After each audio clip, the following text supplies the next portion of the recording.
तो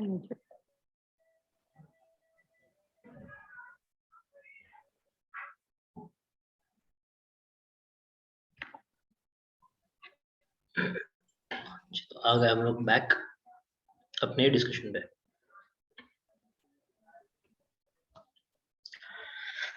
तो we just saw कि ये आइडेंटिफाई पर्पस क्या होता है और एनालाइज ऑडियंस क्या होता है। तो आइडेंटिफाई पर्पस जो होता है वो हम लोग को देता है कि हमें क्या कन्वे करना है, ओके, व्हाट। और एनालाइज द ऑडियंस जो होता है दैट टेल्स अस हाउ, किस तरीके से ये कम्युनिकेट किया जाए ताकि वो ऑडियंस तक अच्छे से पहुंचे। This gives us a idea. अब मुझे कौन बता सकता है कि आइडिया किस बारे में? आइडिया की कम्युनिकेशन कैसे मतलब करना है, एक आइडिया भी हो सकता है ना, आइडिया ले सकते हैं। जैसे कि मतलब कैसे में लिख के सेंड करना है, कैसे करना है, कैसे जैसे इनविटेशन बनाना है, जैसे ये सब आइडिया दे सकते हैं ना, कि कैसे पहले नाम लिखना है, फिर डेट लिखना है, प्रेजेंट करना है, इस टाइप का कुछ आइडिया दे तो सकते हैं कम्युनिकेशन। क्या हम लोग ये बोल सकते हैं कि किस मीडिया से हमें कम्युनिकेट करना है उसका आइडिया हमें मिलता है, ओके। दूसरा एक आइडिया इसका भी मिलता है, transmission media like yes. FTP, FTP protocol, ये सब भी आ सकते हैं इसमें, फाइल ट्रांसफर प्रोटोकॉल। हाँ, तो वो तो बहुत ज्यादा टेक्निकल हो गया। फिर एफटीपी की तरह तुम्हारा फिर वीओआईपी भी है, टीसीपी/आईपी भी है, एचटीटीपी है, यूडीपी भी हाँ। है। तो ये काफी सारे हैं, पर वो तो टेक्निकल पार्ट हो गया, ओके। तो हम लोग को किस मीडिया से कम्युनिकेट करना है, एनवेलप से करना है, फोन से करना है, क्या करना है, और उसका फॉर्मेटिंग किस तरीके से होना चाहिए। उसके बाद हम लोग को क्या करना है, we have to collect the data to support your ideas. Because अगर कोई बंदा जब पहले बोला कि यार इंसान चांद पर कदम रख सकता है, सारे लोग उस पर हंसते थे। Now we know it's a reality because we collected the data to support our ideas. We collected the data in order to give the proof of our concepts, okay, POC जिसको बोलते हैं, proof of the concept. You have to prove your concept, you have to prove your idea, you have to prove your message to the audience so that they can believe you, and once they believe you, you have gained their trust. And unless you have gained their trust, there cannot be a business and there cannot be a business communication. If you are failing to get the trust of the receiving party, you are failing at business communication. That's a simple bottom line of it. And once we collate all of these four things together, this is the final thing, which is organizing your message. Okay. Why do we organize the message? We organize the message to use the suitable media for most effective communication. What is the most effective communication? Who can tell me the definition of most effective communication?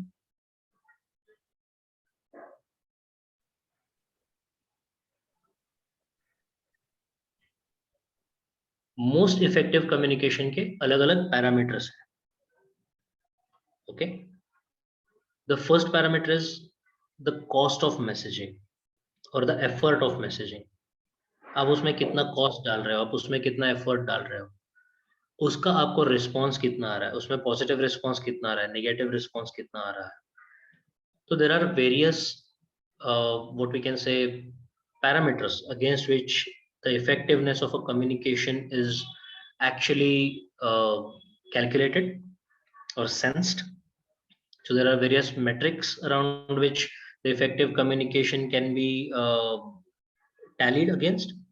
जैसे एक example इसका अगर हम लोग को देना है, तो आप में से कितनों को बैंक से ईमेल्स आते हैं कि आप ये फलाना लोन ले लो, ये ले लो, वो ले लो? सबको आते होंगे, राइट? अब बैंक जो है ये तो 1 लाख 2 लाख लोगों को ऐसे इस तरीके के मैसेजेस भेजते रहता है। अब 1 लाख लोगों में से अगर 1000 लोगों ने भी वो मैसेज पढ़ लिया, तो उसका ओपन रेट जो है, रीड रेट जो है, वो 1% हो गया। 2000 लोगों ने पढ़ लिया तो उसका 2% हो गया, ओके। अब समझ लो कि एक ईमेल जो है बैंक का जो आता है, उसमें लिखा होता है कुछ XYZ सब्जेक्ट लाइन, और सेकंड ईमेल जो होता है उसमें लिखा होता है कुछ ABC सब्जेक्ट लाइन। अब XYZ सब्जेक्ट लाइन लिखने के बाद बैंक का मैसेज 1000 लोगों ने देखा तो इसका रीच 1% ही हो गया, लेकिन ABC सब्जेक्ट लाइन लिखने के बाद वो 2000 लोगों ने पढ़ लिया तो 2% हो गया। मतलब XYZ लाइन से ABC लाइन जो है वो 2 गुना ज्यादा इफेक्टिव है। मतलब ABC लाइन जो है वो इफेक्टिव कम्युनिकेशन है।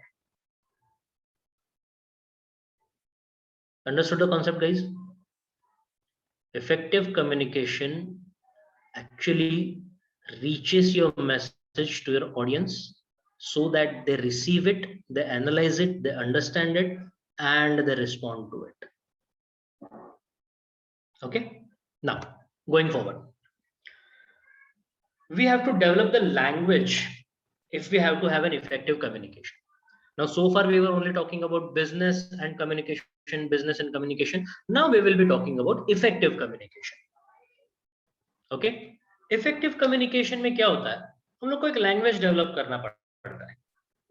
लैंग्वेज क्यों डेवलप करना है? बिकॉज एक तो humans are the ones who have their language. Okay, if fish might have a different kind of thing, the birds have their sounds, animals have their sounds, like birds are chirping, and what we can say, someone else is doing something else, but humans have language.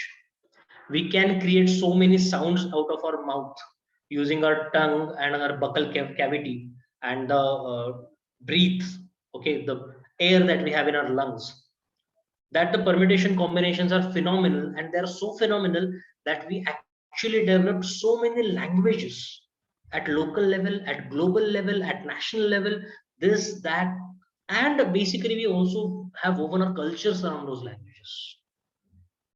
And that is why developing a language is very important. English is not my mother tongue. English is nobody's mother tongue in India. Okay. But we are still using English to communicate effectively because it is an adopted business language in India. वैसे तो हम लोग हिंदी में बात कर सकते हैं, हिंदी तो मेरी मातृभाषा भी नहीं है, फिर भी हम लोग हिंदी सीखते हैं, स्कूल में सीखते हैं, मूवीज देखते वक्त सीखते हैं, और उसमें हम लोग कम्युनिकेशन करना शुरू कर देते हैं, उसमें हम बात करना शुरू कर देते हैं, उसमें लिखना शुरू कर देते हैं. So because language is a language is a medium to convey our thoughts, to convey our message. How to develop this language? The first way is to socialize in the language group. Socialize with the people who are using that specific language which you want to develop. अगर आपको French सीखनी है तो जो लोग French बात करते हैं उनके साथ सोशलाइज करना शुरू कर दीजिए, उनके साथ बात करना शुरू कर दीजिए, उनसे मिलना जुलना शुरू कर दीजिए, उनके साथ फेसबुक पे, उनके साथ व्हाट्सएप पे कनेक्ट कीजिए, राइट. अगर आपको कुछ बाकी भाषा सीखनी, चाइनीज सीखने, तो चाइनीज लोगों से के साथ कनेक्ट कर सकते हैं. So that is one way. अब ये सोशलाइजिंग जो होता है वो कहाँ पे हो सकता है? There are various ways through which you can socialize, and there are various ways in which you should socialize. This is you in the center of it. Okay, now these are peers. Peers are basically friends or group, or the people who are at the same designation as you, are in the same company or in different companies and so on. So peer group is basically a horizontal group which is easily accessible to you. Peer group is an informal group.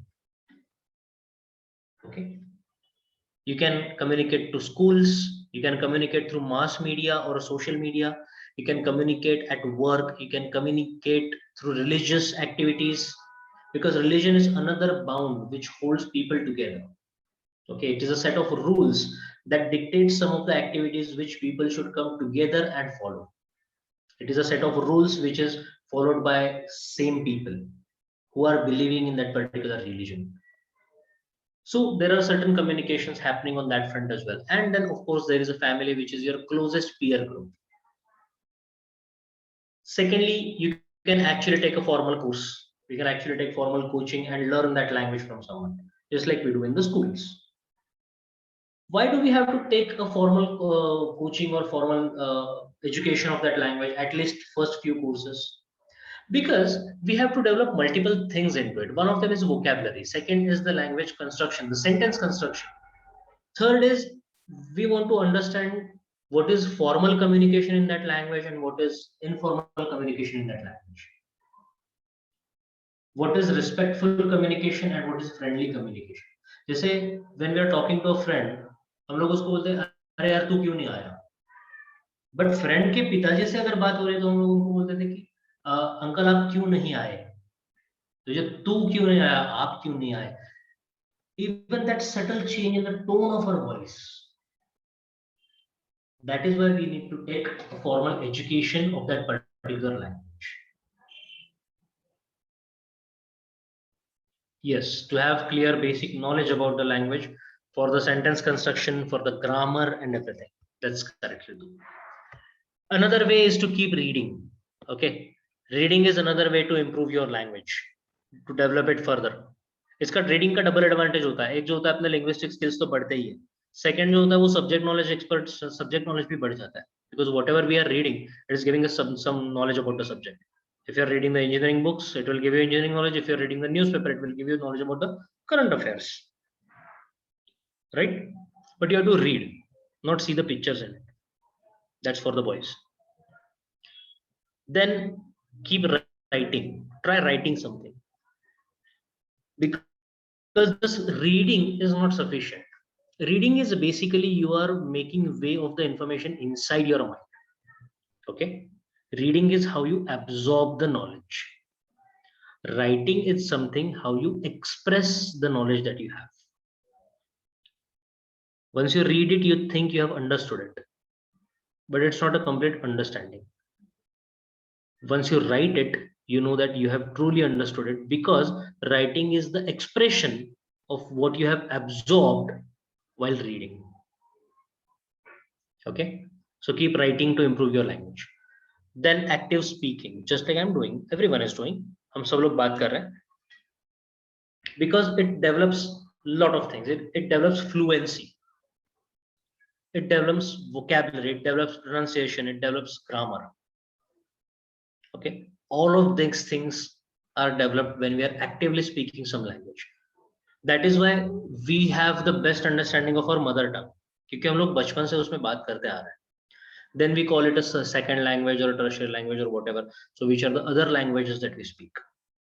Now there are some of the languages which we can understand at a working level or understand feebly.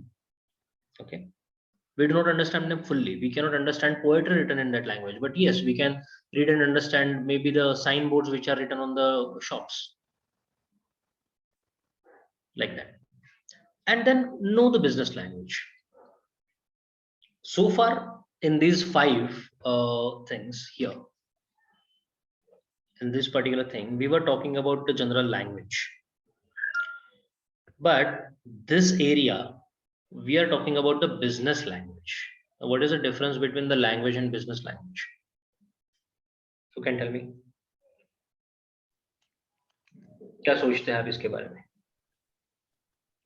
देखो business language ऐसी language होती है जो मतलब अपन customer से relationship बना सके, उसको अट्रैक्टिव कर सके.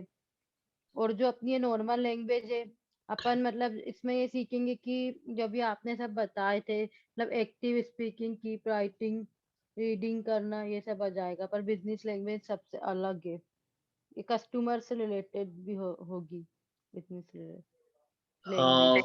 You are on the right track but not there yet.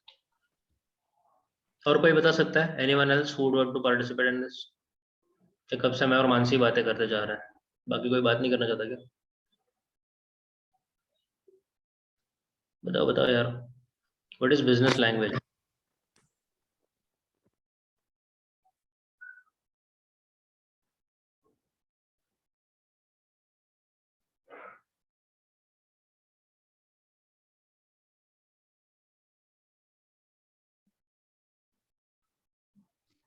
Presentation skills maybe.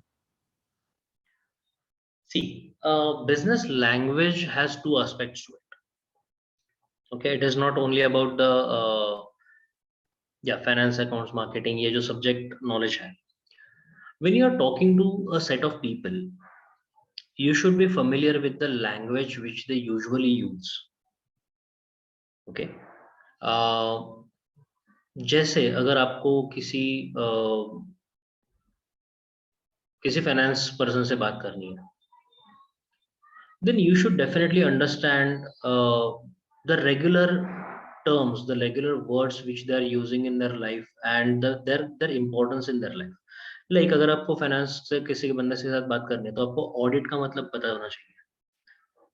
अगर आपको ऑडिट का मतलब पता है तो आपको IFCR का मतलब पता होना चाहिए, internal finances controls and reporting.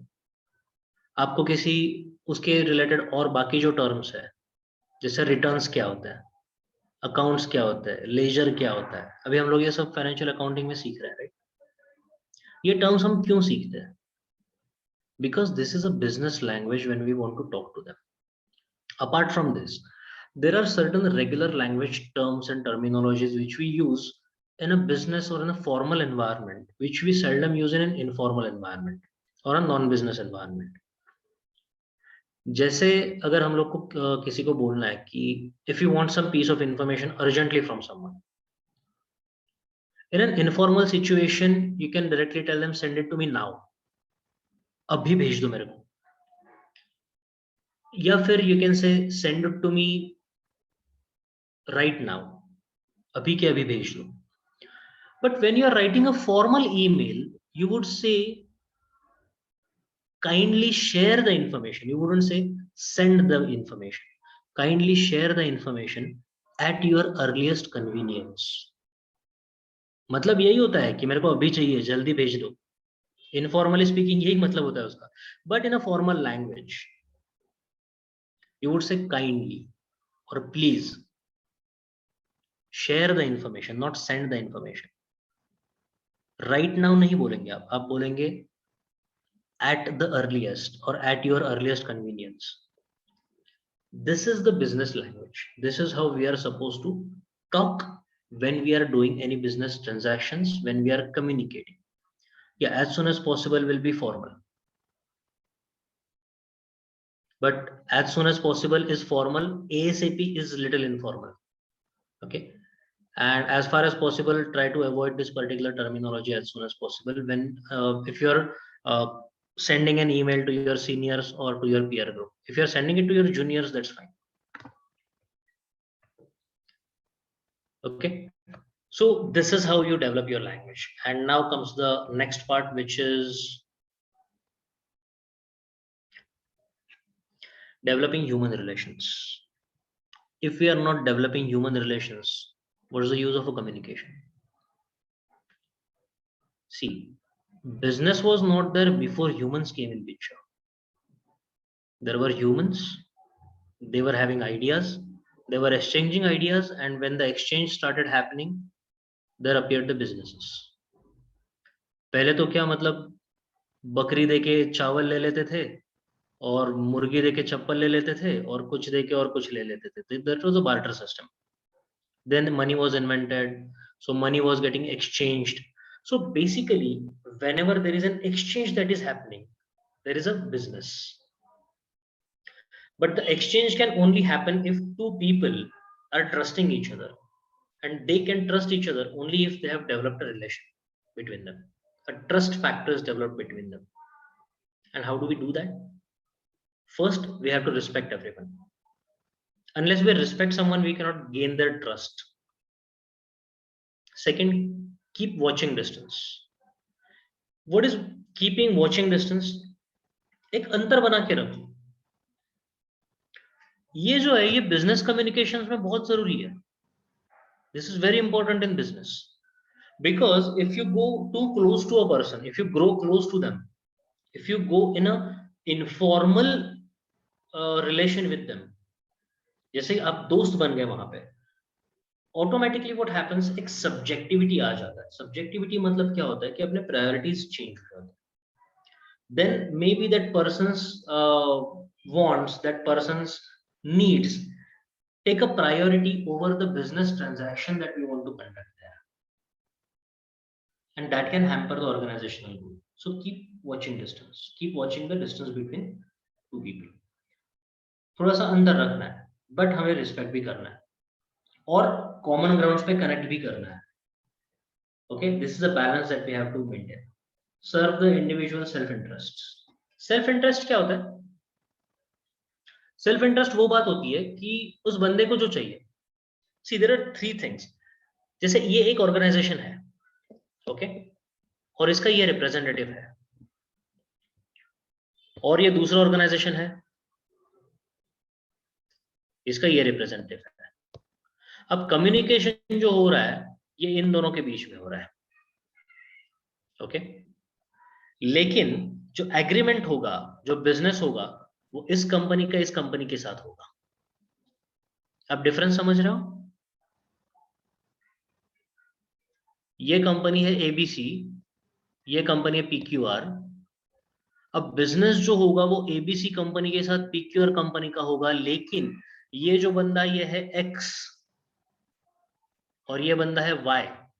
अगर ये एक्स इस वाई को ट्रस्ट नहीं करता है, इस वाई को ये एक्स ट्रस्ट नहीं करता है, तो ये दो कंपनीज एक दूसरे के साथ बिजनेस नहीं कर पाएंगी। ये समझ में आ गया? ये बहुत इंपॉर्टेंट कंसेप्ट है guys in real life also.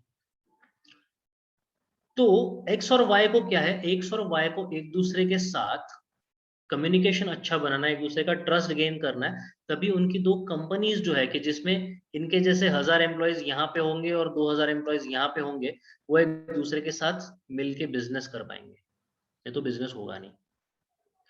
तो एक्स के कुछ पर्सनल इंटरेस्ट होंगे, वाई के कुछ पर्सनल इंटरेस्ट होंगे।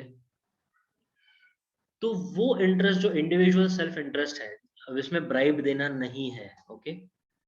Bribe is a bad practice, but self-interest satisfaction of the other party can be kept in mind when we are developing the human relations, okay. Then developing empathy. What is empathy? What is the difference between empathy and sympathy? Can someone tell me?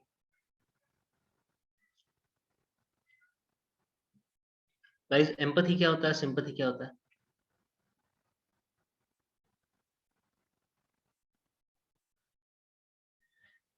हम लोग बोलते हैं ना कि अगर तू मेरी जगह पे होता तो क्या करता, मैं तेरी जगह पे होता तो क्या करता। That is empathy. Empathy is stepping into someone else's shoes. Sympathy is understanding feelings. Both are not same. Sympathy is understanding someone else's feelings through our perspective.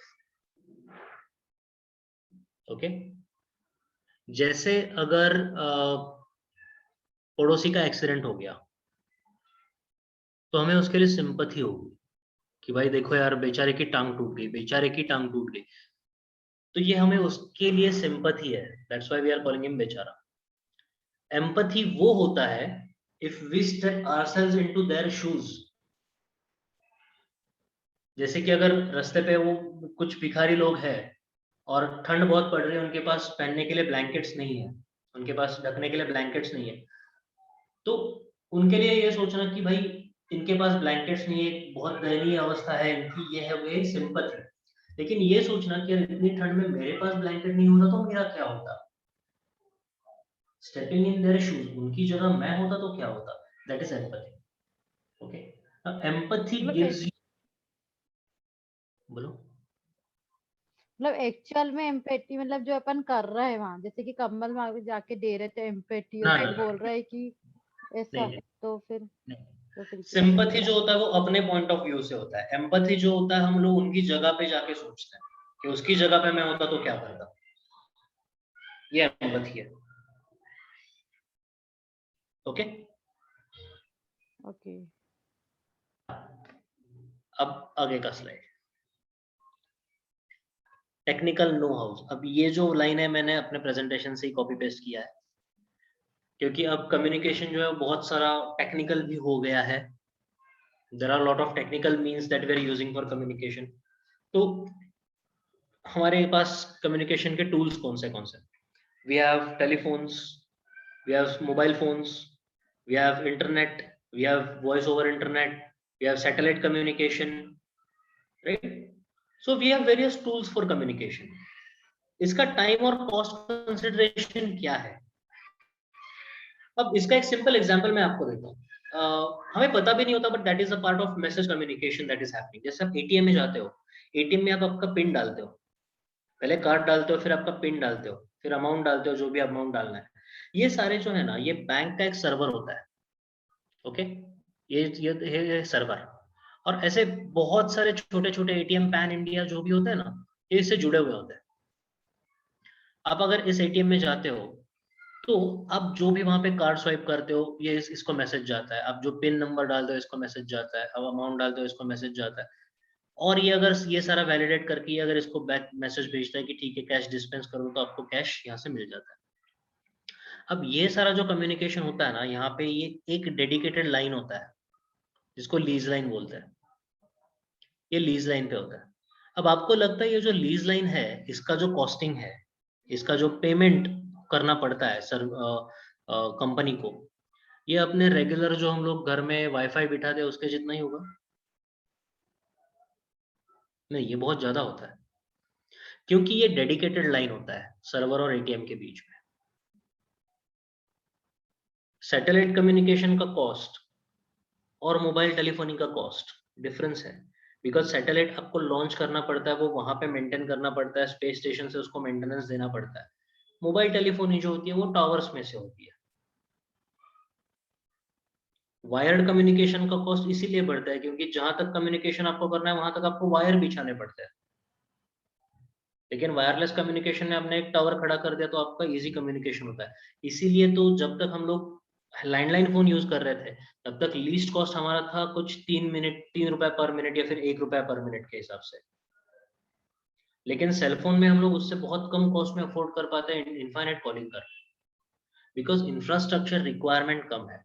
तो जो टाइम है, जो कॉस्ट कंसिडरेशन है आपके कम्युनिकेशन का, आप letter भेज रहे हो, अगर आप सिंपल लेटर भेजते हो तो उसको पहुंचने में शायद 7 दिन लगते हैं, लेकिन आप रजिस्टर्ड पोस्ट से भेजते हो या फिर फास्ट कुरियर से भेजते हो, स्पीड पोस्ट से भेजते हो, तो वो 2 दिन में पहुंच जाता है। अगर आपका मैसेज इतना इंपॉर्टेंट है कि 2 दिन में पहुंचना चाहिए, तो आप स्पीड पोस्ट से ही उसको उस पार्सल को भेजना पड़ेगा आपको।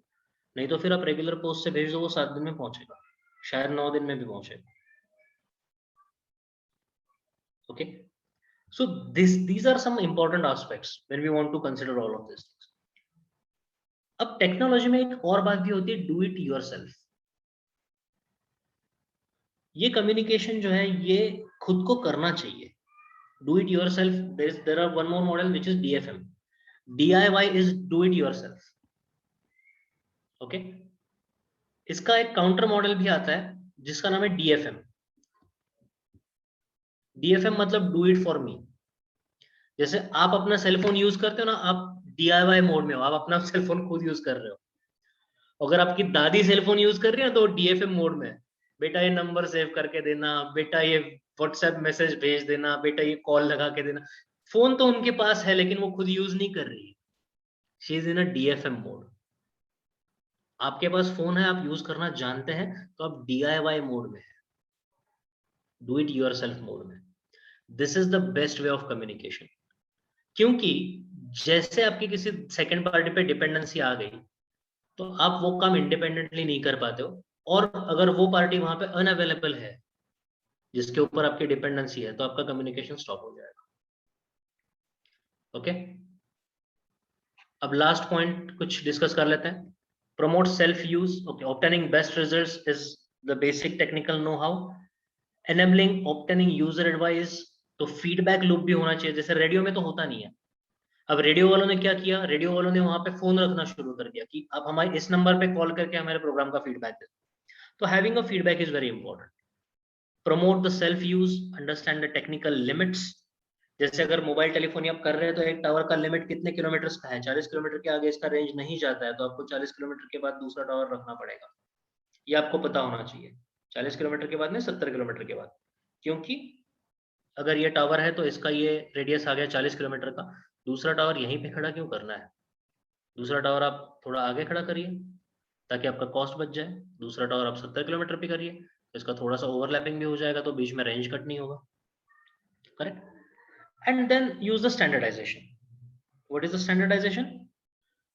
स्टैंडर्डाइजेशन इसलिए होता है कि सारी कंपनीज ये यूज कर पाए। अब ये मोबाइल टेलीफोनी है, अब एयरटेल भी आपको इंटरनेट सर्विस प्रोवाइड कर रहा है, आइडिया भी करता है, और आपका आईफोन भी हो सकता है, आपका एंड्रॉइड फोन भी हो सकता है। अब एंड्रॉइड में भी कई सारे ब्रांड्स है, आपका सैमसंग का भी हो सकता है, ओप्पो का भी हो सकता है, वीवो का भी हो सकता है, जो भी हो सकता है वो हो सकता है। आपका सिम्बियन फोन भी हो सकता है, लेकिन सारे फोन जो है वो इस कम्युनिकेशन में भाग ले सकते हैं।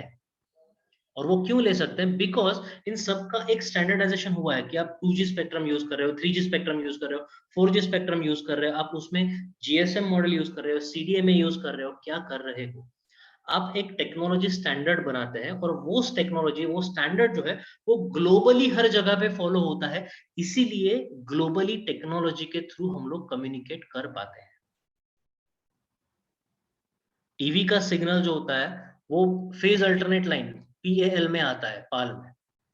पूरे इंडिया में पाल सिस्टम ही चलता है, तो पूरे इंडिया में कोई भी टीवी ले लो, कोई भी एंटीना ले लो, वो इस सिस्टम से चलता है, इसीलिए सारे चैनल्स लगते हैं।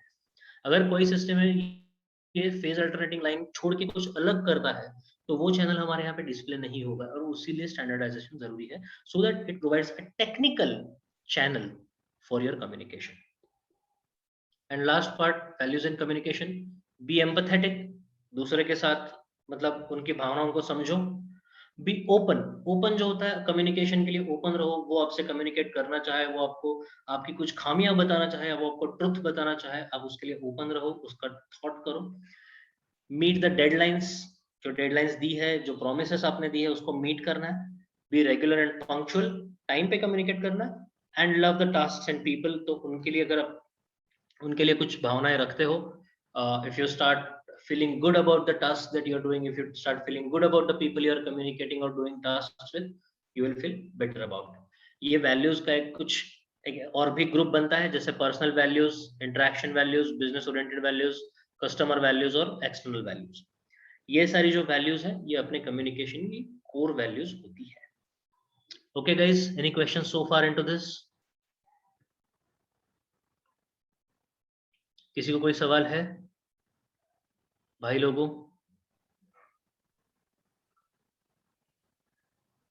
ओके, तो ठीक है भाई, MCQs भी निकाले थे आपने? लेक्चर तो MCQs खत्म हो गया है, सवाल। तो आप रिकॉर्डिंग स्टॉप कर सकते